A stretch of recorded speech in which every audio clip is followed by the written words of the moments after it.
Okay, so Thor Love and Thunder is out and it's alright. Now, don't get me wrong, it wasn't horrible or insulting or anything. It just wasn't as good as the last Thor movie, and it felt kind of empty to me. And that is a problem I'm starting to notice more and more with the MCU Phase 4 lot of movies. They feel like they lack direction. However, this movie has its moments, and if you like the humor in Ragnarok, then you're gonna love it in this movie because they doubled down on that shit. Some of it lands, a lot of it doesn't, especially the screaming goat bit. It gets old quick, and they abused that shit. A thing I did like about this movie is something that I didn't particularly give a shit about in the previous Thor movies, and that is the Jane Foster Thor relationship. This movie made me care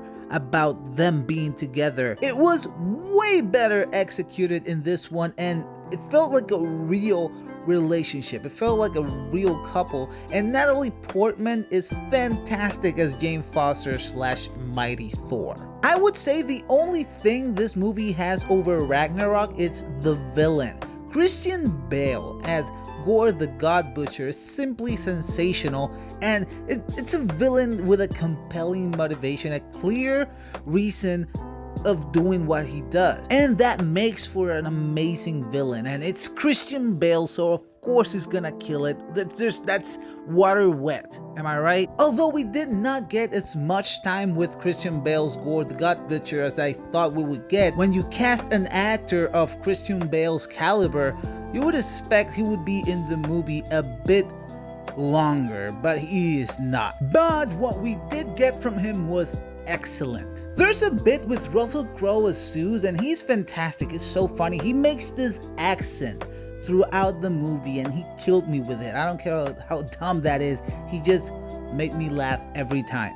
As I said earlier, this movie relies heavily on the jokes, and even more so than Ragnarok. And they have this cancer side story in the movie, which made it a bit heavy at parts. It just made bits of the movie feel a bit unbalanced for me. Oh, and by the way, this is probably the most OP version of Thor we've ever gotten. He does stuff in this movie that come out of nowhere, like, oh, that's a cool skill, would have been great to use it against Thanos a couple years back.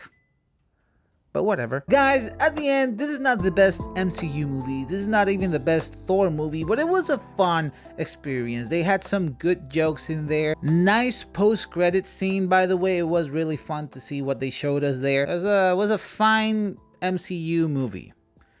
Not the greatest, but it's still a fun experience. Anyway, guys, have you seen this movie? Let me know what you think down in the comments below. Remember to follow me on Instagram at caffeine.prince98 and on TikTok at NJUltraFlickYo. I don't have Twitter because I hate it, and Facebook is for the memes. I'll catch you guys later. Peace.